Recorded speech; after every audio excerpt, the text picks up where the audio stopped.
quería compartir este texto con ustedes, que dice 1 Timoteo 3:16. Indiscutiblemente grande es el misterio de la piedad. Dios fue manifestado en carne. Y sigue el apóstol Pablo, dice, justificado en el Espíritu, visto de los ángeles, predicado a los gentiles, creído en el mundo, recibido arriba en gloria. Y vuelvo a repetir la frase de primera, indiscutiblemente grande es el misterio de la piedad. Y desde que me tocó hablar este tema, pensaba constantemente en qué decir. Y hasta decía, arranco pidiendo perdón, porque lo que vamos a hablar en esta hora es de la persona más grandiosa que existe en este universo y que supera el universo. Estamos hablando de la misma persona del Señor Jesucristo. Y todo lo que podamos decir acerca de Él, si bien la palabra nos lo revela, no es nada a comparación con lo que Él es. No es nada. De hecho, Juan en su evangelio dice, si me pusiera a escribir las cosas, no cabrían los libros que hay en el mundo. No hay manera de poder encerrar en palabras lo que es el Señor Jesucristo, de lo que hizo el Señor Jesucristo y que lo hizo por nosotros. Indiscutiblemente, Pablo como quedándose sin palabras, dice, grande es el misterio de la piedad. ¿Y cuál fue ese misterio? Que Dios fue manifestado en carne, que se hizo carne, se hizo humano como cada uno de nosotros. Salomón decía cuando dedicaron el templo, ¿es verdad que habitarás con el hombre en la tierra? Lo decía quizás por la presencia de Dios que habitaba en el templo, pero más llevado a un lado profético, el Señor Jesús caminó entre nosotros.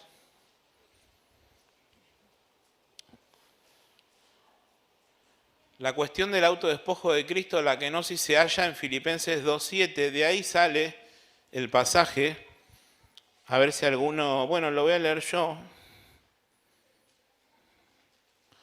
Filipenses 2:7, en la versión 1960, sino que se despojó a sí mismo, tomando forma de siervo y hecho semejante a los hombres. Hablando acerca del Señor Jesús, por supuesto, Pablo dice, sino que se despojó a sí mismo, tomando forma de siervo y hecho semejante a los hombres. Esto, como pongo en el apunte, y ahora sí, se ha discutido en toda la historia de la Iglesia, como en el Sínodo de Antioquía en 341, que Mauri lo ha nombrado el otro día. Durante la Reforma también hubo ideas acerca de esto, de que Cristo se despojara a sí mismo de los atributos, como que si ocurriera eso hubiera dejado de ser Dios y no fue así. En el siglo XVII algunos, dice vigorosamente, afirmaron que Cristo era menos que divino, pero en el siglo XIX ocurrió una nueva cristología, un estudio correcto del Señor Jesucristo y también obviamente líneas incorrectas. Y yo pongo acá en el apunte, esto se debía al hecho de que ese siglo vio surgir muchas teorías científicas nuevas como la evolución, la crítica radical, también trajo un énfasis en el redescubrimiento de la genuina humanidad de Jesús y conecto la magnitud de su autonegación y despojo. Vamos a ir al pasaje central, ¿sí? Que es Filipenses 2, 5, 8. 2, 5 hasta el 8 vamos a leer porque lo que sigue no es el tema que nos corresponde en el día de hoy. Agrego un dato. Se cree que este era un himno cantado por cristianos en el primer siglo. Las frases que el apóstol Pablo nos escribió y tenemos en nuestras Biblias. Dice así la palabra de Dios. Haya pues en vosotros, Filipenses 2:5, haya pues en vosotros este sentir que hubo también en Cristo Jesús, el cual, siendo en forma de Dios, no estimó el ser igual a Dios como cosa a que aferrarse, sino que se despojó a sí mismo, como leíamos hace un rato, tomando forma de siervo, hecho semejante a los hombres, y estando en la condición de hombre, se humilló a sí mismo, haciéndose obediente hasta la muerte y muerte de cruz. Acá yo pongo Filipenses 2:5-11, es el pasaje central acerca de la kenosis. Comienza con una exhortación a la humildad en el pensar y a imitar el ejemplo de Cristo, quien dejó la gloria para sufrir la cruz. La idea de Pablo era darnos un tratado teológico acerca de la humanidad de Cristo y que se haya de su divinidad se hizo hombre. El apóstol viene hablando de otra cosa, ¿sí? De hecho, quizás no tenía mucho que ver, pero él quería poner a Cristo como ejemplo de lo que él hizo. Él estaba hablando, completen mi gozo sintiendo lo mismo, estén unánime, sintiendo una misma cosa. No, ¿vieron cuando dice, nada hagan por contienda o por vanagloria, antes bien con humildad estimando cada uno a los demás como superiores al mismo? No mirando cada uno lo suyo propio, sino cada cual también por lo de los otros. Y da el ejemplo de Cristo. Unos capítulos después encontramos a dos personas, dos mujeres, Evodia y Síntique, quizás peleadas entre ellos. Y Pablo hablando de la unidad y de la humildad y el de considerar a los demás como superiores a nosotros mismos. Y el ejemplo supremo de todo eso es Cristo. Él después sigue hablando de su idea, pero hace como un pequeño paréntesis o gran paréntesis que nos habla del Señor Jesucristo, de su humildad, de su renuncia y de todo lo que vamos a considerar en esta hora. La humildad de Cristo. Haya pues en vosotros este sentir que hubo en Cristo Jesús. Esta manera de pensar, diría yo mejor. En otras traducciones, o más bien la palabra significaría mente. Tengan ustedes la mente de Jesús.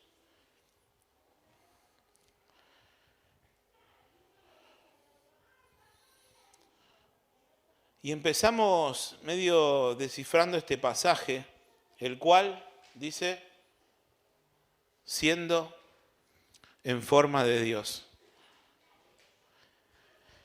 Y empezamos explicándolo. Él, el Señor Jesús, era por naturaleza de forma plena y eterna Dios. La palabra ahí siendo es la traducción de un verbo, ¿sí?, que denota la continuación de un estado de existencia previos. Indica que ya existía el Señor en forma de Dios antes de nacer. Subraya la esencia de la naturaleza de una persona. Lo que realmente es. Está diciendo, es Dios. Jesucristo es Dios y ya existía de esa manera, de esa forma, como también Adrián nos comentaba hace unos domingos. Agrego también que podemos decir aquella parte de una persona que bajo cualquier circunstancia permanece igual, no cambia. Jesucristo.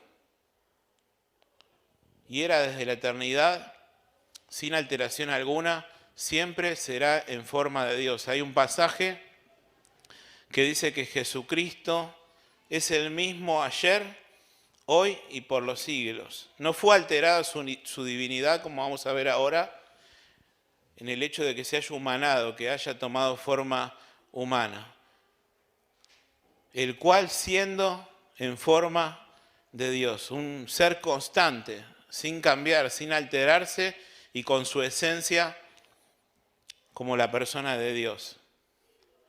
Bueno, quiero hablar de dos palabras, la palabra morfe y la palabra yemá. Esta palabra morfe, cuando el apóstol Pablo la utiliza diciendo siendo en forma, usa esa palabra. Forma es esa palabra morfe. Se refiere a la manifestación externa de una realidad interna. Otra vez lo mismo, la esencia, lo que realmente es una persona. La idea es que antes de la encarnación, desde la eternidad, Jesús preexistía en forma de Dios. ¿Sí? Esto ya lo venimos estudiando. Siendo igual a Dios el Padre en todo. Por su misma naturaleza y ser interior, Jesucristo ha sido siempre y será siempre plenamente divino. ¿Qué significa la palabra Shema? Algunas veces se traduce también como forma, pero el significado es distinto. Morfe es la esencia, no sufre alteraciones como dijimos, y acá explicamos la otra palabra que Pablo va a usar en un ratito. Es la forma externa que cambia, esta sí, de vez en cuando y de una circunstancia a otra. Por ejemplo, morfe es la esencia de todo ser humano. Siempre vamos a ser seres humanos. Pero ¿qué es lo que cambia? Nuestra Shema. Como por ejemplo cuando somos bebés, cuando somos niños, cuando somos jóvenes, un adulto mayor, un anciano, siempre tiene la morfe humana, la esencia de humano, pero su exterior va cambiando. Esa palabra que va cambiando es Shema. Textos acerca del Señor Jesucristo. Él, Jesucristo, es la imagen del Dios invisible, el primogénito de toda creación. Como estamos estudiando el módulo de Cristo, venimos viendo todos estos versículos. Y el apóstol Juan dice, en el principio era el Verbo, y el Verbo era con Dios, y el Verbo era Dios. Este era en el principio con Dios. Y sigue diciendo, todas las cosas por Él fueron hechas, y sin Él nada de lo que ha sido hecho fue hecho. En Él estaba la vida, y la vida era la luz de los hombres. Ya estaba desde el principio. Era Dios, el Verbo.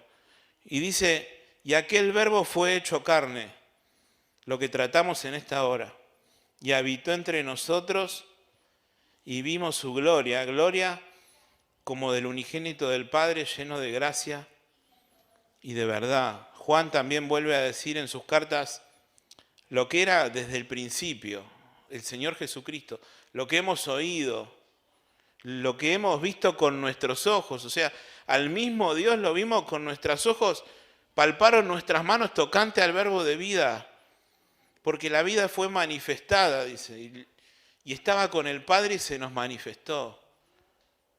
Ese misterio divino de que Jesucristo, la vida, el verbo, estaba con el Padre y se nos manifestó.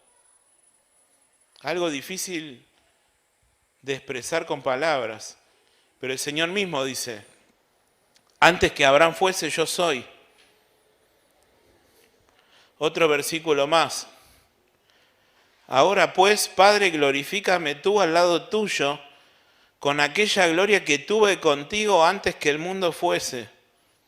El Señor ya estaba con el Padre en gloria, en la Trinidad, como también aprendimos en esta escuela de vida, coexistiendo en perfecta armonía, en perfecta comunión, como Dios, con aquella gloria que tuve contigo antes que el mundo fuese.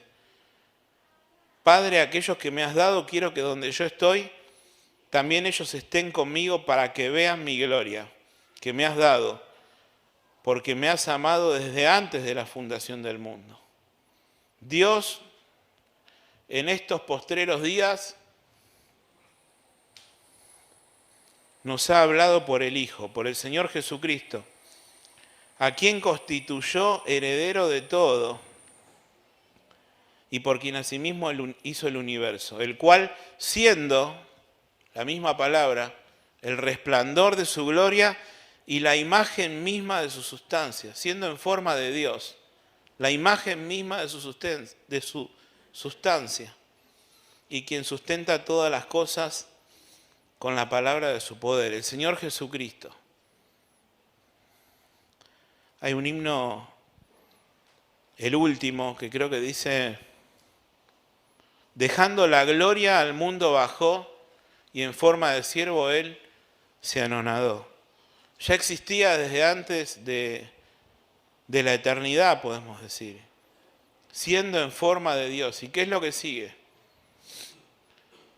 No estimó el ser igual a Dios como cosa a que aferrarse. Acá coinciden muchos comentaristas en graficar estos versículos como una escalera descendente, en el cual Jesús, el Señor, dio pasos en vez de hacia arriba, como todo ser humano pretende dar, Él los dio descendiendo hasta la cruz. ¿Y cuál es ese primer paso? No estimó el ser igual a Dios como cosa a qué aferrarse.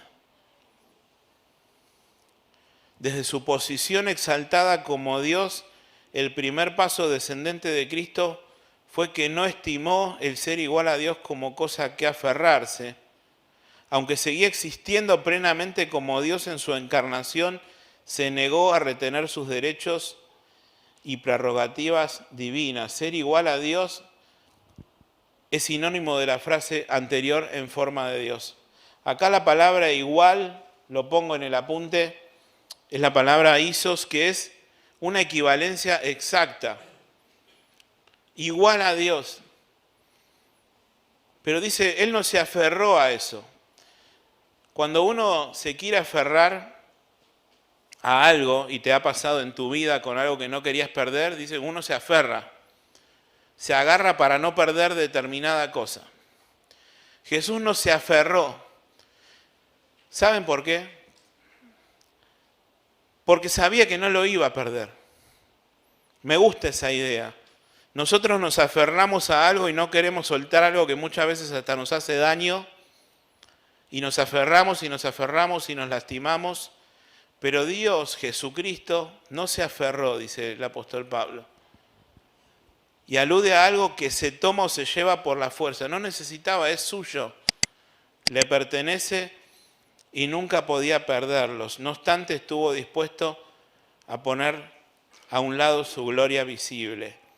Jesús rehusó aferrarse a esta posición privilegiada como hijos de Dios, como hijo de Dios para su propio provecho.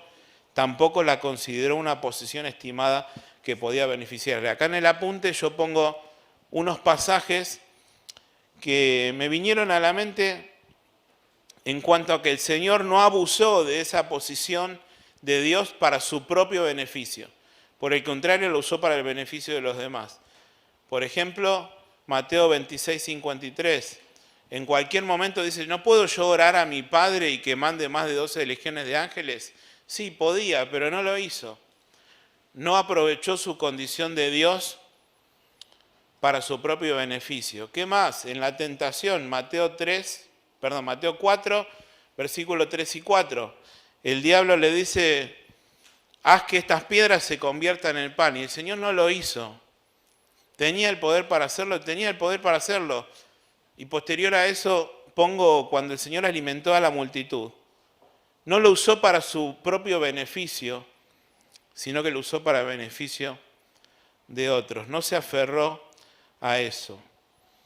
Pablo entonces corrobora la deidad de Cristo por afirmar que la coigualdad con Dios no era algo de que tenía que asirse, aferrarse, agarrarse, simplemente porque él siempre la tuvo. Lo decía hace un momento. Se despojó voluntariamente. A mí me gusta cuando la Biblia deja bastante claro, es que no dice lo despojaron o dice lo mataron. Él entregó su vida. Él se despojó. Él no estimó. No dice no lo estimaron. No estimó el ser igual a Dios. Se despojó a sí mismo. Entregó en su vida en rescate por muchos. El primer paso de descendencia, no estimó el ser igual a Dios. Segundo paso, se despojó a sí mismo, que es el pasaje central que quizás nos compete en esta hora, o el tema central del autodespojo de Cristo. ¿Qué significa? Algo que es tan difícil de explicar. Antes bien, se despojó a sí mismo. Aunque era plenamente Dios, yo pongo acá, se despojó a sí mismo de todos sus privilegios. Dejó a un lado lo que era suyo. Renunció al derecho de expresar su deidad. Encubrió su majestad y poder mientras estuvo en la tierra como el Dios encarnado. Lo vimos como una persona más. Isaías dice, sin atractivo para que le decíamos. Despojo viene de la palabra keno, de ahí kenosis, que significa desprenderse o más que nada, y como me gusta llamarlo a mí, vaciarse. Cuando el apóstol dice, se despojó a sí mismo. se vació, dejó a un lado su gloria para hacerse hombre por cada uno de nosotros. Cristo se vació de la gloria de su divinidad. Y pongo acá, la kenosis consiste en asumir la condición de esclavo y no en la renuncia de su condición divina. El Señor se hizo siervo, como va a decir a continuación el apóstol Pablo, pero eso no implicaba, como algunos teólogos en la historia de la iglesia que vimos al principio, afirmaban que él había perdido su divinidad, o que por momentos, dice, dejó de ser omnipresente, dejó de ser omnisciente. No, el Señor se hizo hombre por cada uno de nosotros, se hizo siervo, se humilló hasta la muerte, pero nunca dejó de ser Dios. Acuérdense el pasaje cuando él está hablando con Nicodemo y él estaba acá y decía, y el Hijo del Hombre que está en el cielo. Él estaba ahí hablando con Nicodemo y también estaba en el cielo. Él es Dios. Nunca perdió ninguno de sus atributos, pero por momento, por una cuestión temporal en su humanidad, renunció a todo eso. No sé si alguna vez estuviste con alguien quizás importante hablando, tomando, y vos después te diste cuenta que se trataba, uy, mirá quién era el que me saludó recién.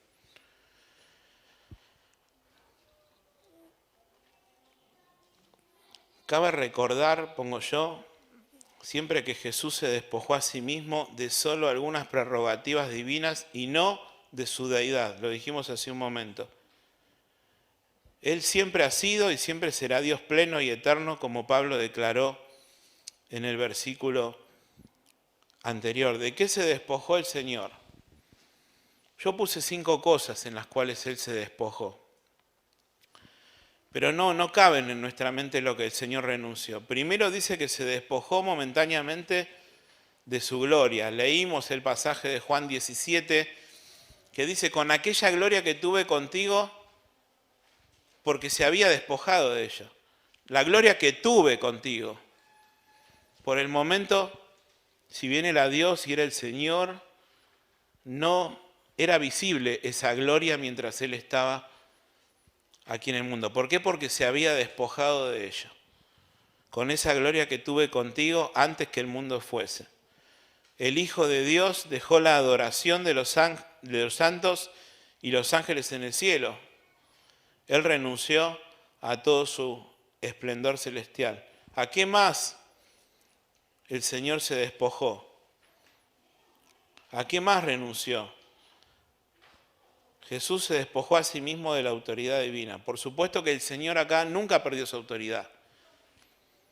Pero también es verdad que el Señor decía, no puedo hacer nada por mí mismo. Según oigo, así juzgo y mi juicio es justo porque no busco hacer mi voluntad, sino la voluntad del que me envió, la del Padre. El Señor se mostró constantemente en dependencia a su Padre mientras estuvo aquí en la tierra. Lo están también en la Trinidad, por supuesto que sí. Pero el Señor decía, no puedo hacer nada por mí mismo. Sometido a la voluntad del Padre. Si es posible, pasa de mí esta copa, pero que no sea mi voluntad sino la tuya. Y el misterioso pasaje de Hebreos 5:8 que dice, aunque era hijo, por lo que padeció aprendió la obediencia. El Señor aprendió la obediencia. El Dios de la gloria. ¿Por qué? Porque se despojó a sí mismo. Porque se despojó a sí mismo. Tercero, ¿qué perdió Jesús? ¿Qué perdió? ¿A qué renunció? ¿De qué se despojó? Se despojó a sí mismo del ejercicio voluntario de alguno de sus atributos divinos. Como dijimos, nunca dejó de ser omnisciente, nunca dejó de ser omnipresente, pero Él renunció de modo tal que puede decir, pero del día y la hora respecto a su segunda venida, nadie sabe. Ni aun los ángeles que están en el cielo, ni el Hijo, dicen. Y vos decís, pero es Jesús, sabe todas las cosas. ¿Cómo puede ser que no sepa Él cuándo va a volver en su segunda venida? Es porque Él voluntariamente se privó de ejercer ese derecho de la deidad. Él rehusó, digamos, saber eso. pero sabe todas las cosas. Difícil de explicar, ¿verdad? Renunció, se despojó a sí mismo de sus riquezas eternas. Y acá cito el pasaje del apóstol Pablo que dice que ya conocéis la gracia de nuestro Señor Jesucristo, que por amor a vosotros se hizo pobre siendo rico, para que vosotros con su pobreza fueseis enriquecidos. Muchos teólogos hablan de, bueno, se hizo pobre, no tenía dónde asentar su cabeza, pero nadie habla de las riquezas celestiales que él dejó. Y acá cito otro himno, a mí me gustan mucho los himnos, dice, glorias magníficas él dejó para buscarme a mí. Solo su incomparable amor le hizo venir aquí. Dejando la gloria al mundo bajó. Él dejó la gloria, dejó la adoración de los ángeles. Y por último, respecto a lo que el Señor se despojó, pongo que se despojó a sí mismo por un tiempo, y podría decir por un breve tiempo, de su relación única, íntima y directa con el Padre Celestial.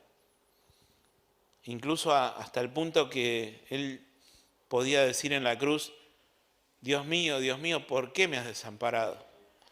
Esa comunión perfecta que existía en la eternidad del Trino Dios se vio afectada por tu pecado y por el mío, porque el Señor cargó en él el pecado de todos nosotros. Y dice que ese temor, el Señor, cuando dice, mi alma está muy triste hasta la muerte y parecía atemorizado, no estaba atemorizado sabiendo los sufrimientos que se venían, sino que el Padre lo iba a desamparar para ampararnos a cada uno de nosotros. ¿De qué se despojó? De la comunión con el Padre por un breve tiempo, por vos y por mí. ¡Qué misterio! Que el Dios eterno, el Dios trino, coexistían perfectamente en comunión en una eternidad y que Él, el Padre, haya desamparado al Hijo por amor a cada uno de nosotros, hermanos. Un predicador una vez decía que algunos piensan, qué grande que es el ser humano, de modo tal que necesitó al mismísimo Señor Jesús para su redención. Y decía, no, qué patético que es el ser humano, que el Dios de la gloria tuvo que venir para rescatarlo.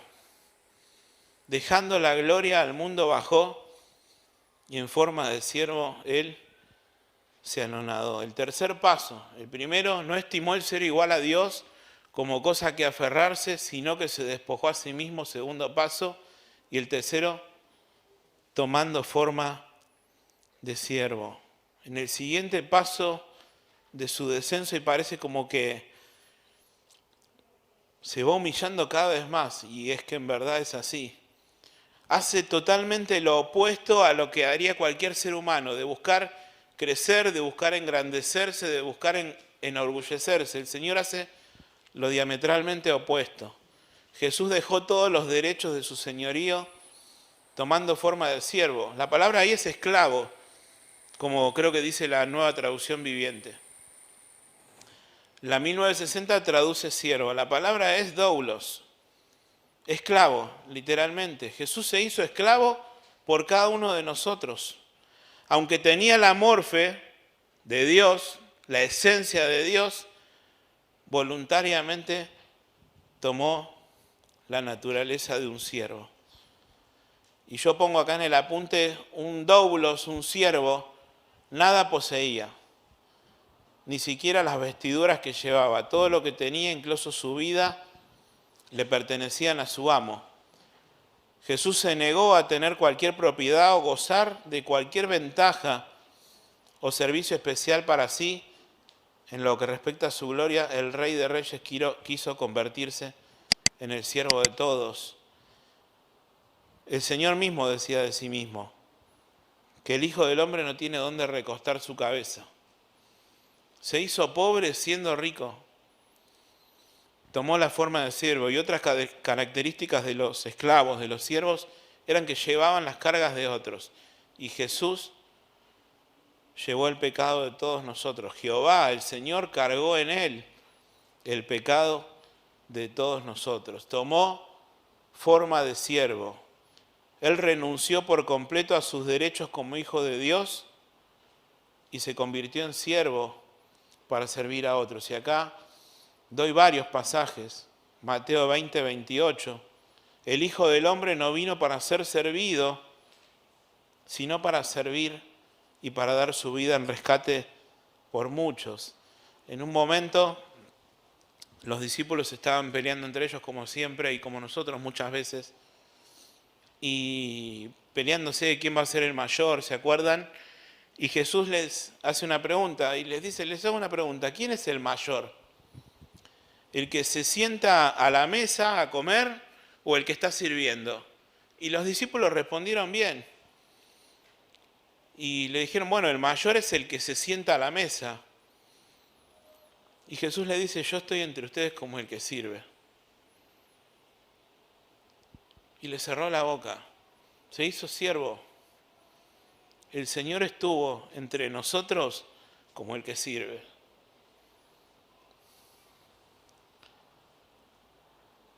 Acuérdense de cuando en Juan 13 el Señor, creo que lo pongo más adelante, dice que levantándose, sacándose su manto, tomó un lebrillo y empezó a lavarle los pies de los discípulos. Se despojó a sí mismo, se sacó su manto, tomó forma de siervo. ¿Cuál es el otro paso? Hecho semejante a los hombres. ¿Qué diferencia es poder decir, siendo en forma de Dios, y hay que decir que fue hecho semejante a los hombres? Al seguir con su descenso, Jesús fue hecho semejante a los hombres. Él se convirtió en un ser humano como cada uno de nosotros, con todos los atributos divinos, pero con todos los atributos humanos. Y cito acá el versículo de Romanos 8:3. Dios enviando a su Hijo en semejanza de carne de pecado, en semejanza de carne de pecado. Y a causa del pecado condenó al pecado en la carne. Y me acordaba del pasaje de Hebreos, cuando hablábamos de esto, de hecho semejante a los hombres. Dice, le hiciste un poco menor que los ángeles, hablando del Señor Jesucristo. Fue hecho un poco menor que los ángeles, pero fue un hombre como cada uno de nosotros. Acerca de Jesús cuando era un niño dice que crecía en gracia. El Señor tuvo sed, tuvo hambre, sufrió el dolor, sintió tristeza como otros hombres, se cansó, se sintió débil, necesitó dormir. Hebreos 2:14 dice así que, por cuanto los hijos participaron de carne y sangre, él también participó de lo mismo. Fue tentado en todo, según nuestra semejanza, pero sin pecado, tomando hecho semejante a los hombres. El quinto paso, y estando en la condición de hombre. Acá sí utiliza la palabra que estudiábamos hace unos momentos, Shema.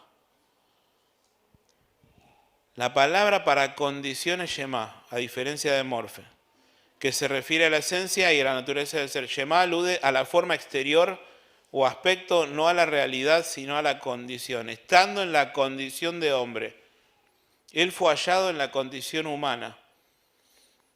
Y esta palabra se refiere a aquello que es externo, en acciones. Jesús se vistió, tuvo modales humanos, su apariencia era humana, él era un hombre.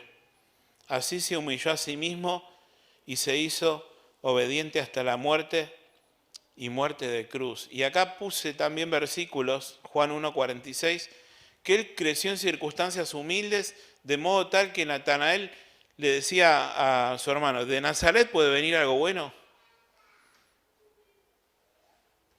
despreciado y desechado entre los hombres, varón de dolores, experimentado en quebranto, como que escondimos de él el rostro, fue menospreciado y no lo estimamos. Él estaba en el mundo por él fue hecho, pero el mundo no le conoció. A lo suyo vino y los suyos no le recibieron, dice la palabra de Dios. Hecho semejante a los hombres. ¿Y cuál fue el gran propósito de que Él, siendo el Dios de gloria, se haya humanado? Y acá lo pongo subrayado, que obviamente para poder morir Él tenía que hacerse hombre. Para poder morir Él tenía que hacerse hombre. Y para esto se tuvo que despojar de su posición antes de encarnar, pero sin disminuir, como dijimos, su divinidad. Él podía hacerse hombre y lo hizo conservando la totalidad de los atributos que tuvo su persona antes de encarnar, es decir, la deidad total. De modo que la kenosis significa dejar su posición de antes de la encarnación y tomar la condición humana de siervo. Dejar su posición de gloria y humillarse haciéndose hombre. ¿Para qué? Para poder morir. Sexto paso, se humilló a sí mismo. Y pareciera como que bueno, ya está, y no, y se sigue humillando y humillando y humillando.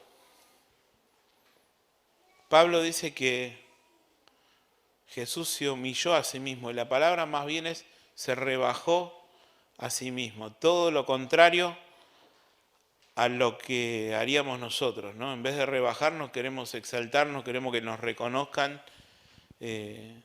No, a Jesús dice que lo calumniaron, lo escupieron, lo desnudaron, y él nunca se defendió.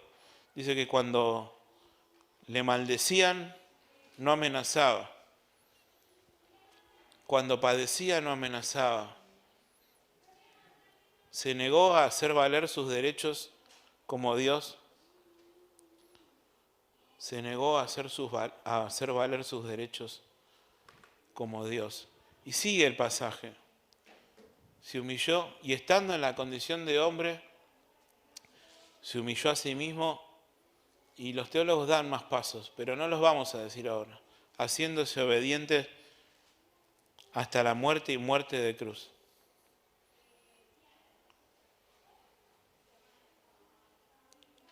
Termino.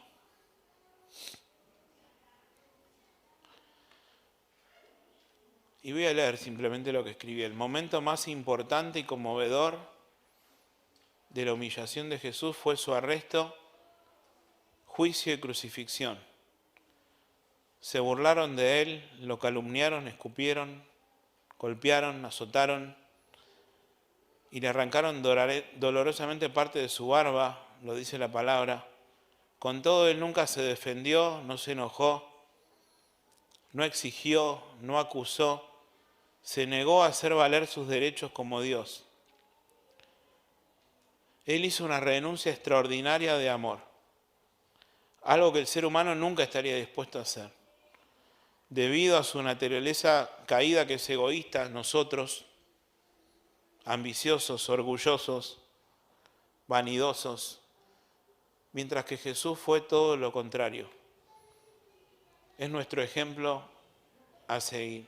Lo decimos de otra manera, renunció a lo lícito, a lo suyo, a la gloria, y se hizo hombre para morir por nosotros. Hay un himno también que dice, él era coigual con Dios, el centro de la adoración. Pero en su incomparable amor vino a buscar al miserable pecador, para buscar y rescatar dejando su celeste hogar. Y eso lo hizo todo lo que no podemos explicar y que intentamos ver en estos minutos, de que Él era Dios encarnado y que un día se hizo hombre por cada uno de nosotros. Lo hizo para salvarte a vos y para salvarme a mí. ¿Para salvarme de qué? De la condenación que mis propios pecados merecían. El Señor en su palabra dice que la paga del pecado es muerte, pero el regalo de Dios es vida eterna en Cristo Jesús.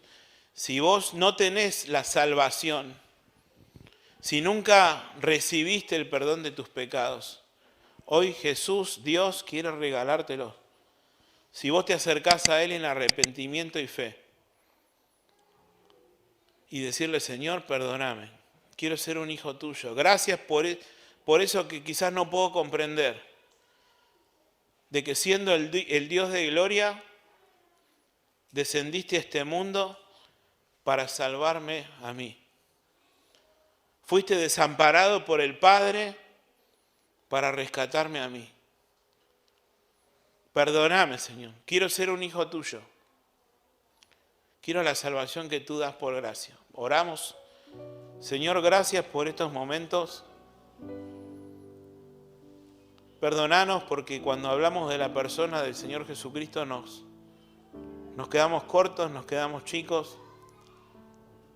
Pero gracias porque tu palabra dice que siendo en forma de Dios, estando en comunión perfecta contigo, se hizo hombre y se humilló y se fue humillando cada vez más de modo tal que el mismísimo Dios de gloria soportó el maltrato que nuestros pecados, Señor, llevaron a hacerle.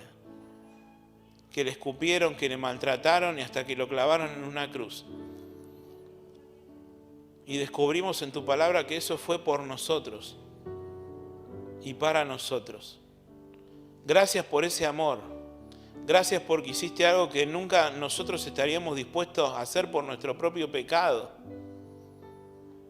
Se humilló a sí mismo por amor a cada uno de nosotros. Gracias, Señor, por estos momentos. En el nombre de Cristo Jesús. Amén.